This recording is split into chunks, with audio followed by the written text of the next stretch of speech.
Assalamualaikum warahmatullahi wabarakatuh.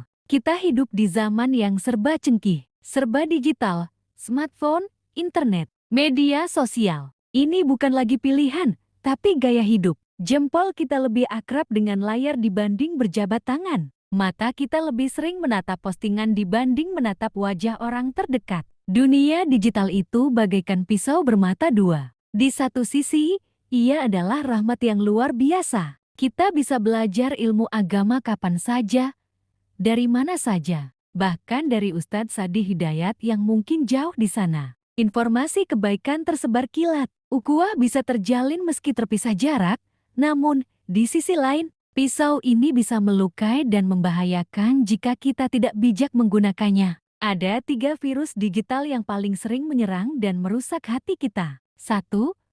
Virus pamer dan hasad iri hati. Ini virus yang paling sering kita temui.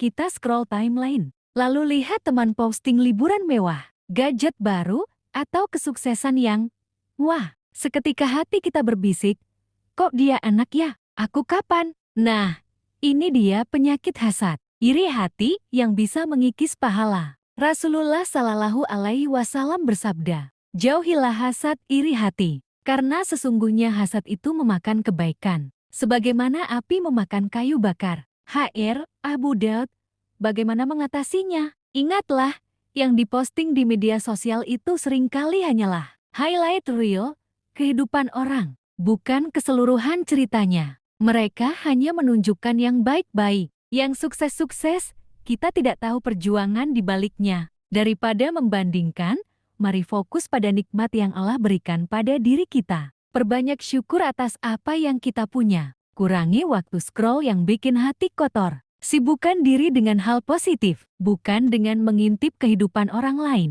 2.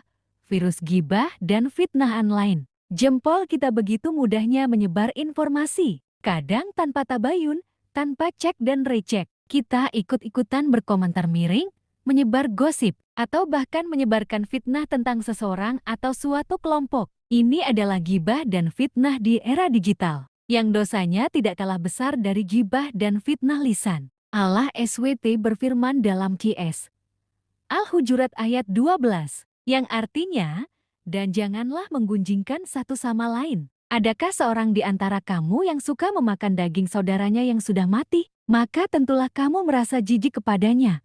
Bagaimana melindunginya? Jadikan kaidah, saring sebelum sharing, sebagai pegangan utama. Jika tidak yakin kebenarannya, jangan sebar. Jika menyangkut aib orang lain, tutupilah. Fokuslah menggunakan media sosial untuk menyebar kebaikan, ilmu, atau inspirasi. Jadikan akunmu sebagai sumber manfaat, bukan sumber dosa. Ingatlah, setiap ketikan dan share kita akan dimintai pertanggungjawaban di akhirat. 3.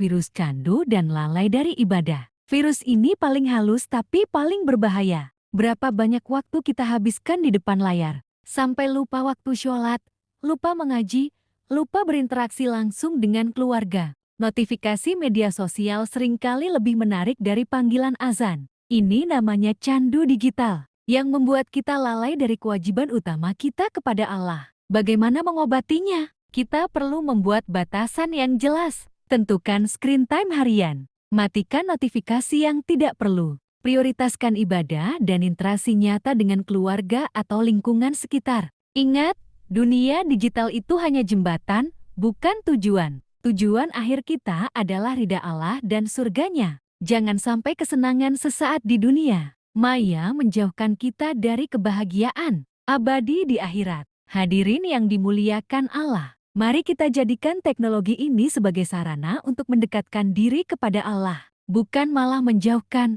Gunakan media sosial untuk berdakwah, menyebar kebaikan, menuntut ilmu, dan mempererat silaturahmi yang positif. Jadilah pengguna digital yang cerdas, yang hatinya tetap bersih di tengah hiruk-pikuk dunia maya. Ingatlah pesan Nabi kita, barang siapa yang beriman kepada Allah dan hari akhir, maka berkatalah yang baik atau diam. HR, Bukhari dan Muslim. Di era digital ini, berkata baik juga berarti menulis atau memposting yang baik. Semoga Allah SWT senantiasa membimbing hati kita, menjaga lisan dan jari kita, agar hanya digunakan untuk hal-hal yang mendatangkan ridha-Nya. Semoga dunia digital ini menjadi saksi kebaikan kita di akhirat kelak. Amin ya rabbal alamin. Wassalamualaikum warahmatullahi wabarakatuh.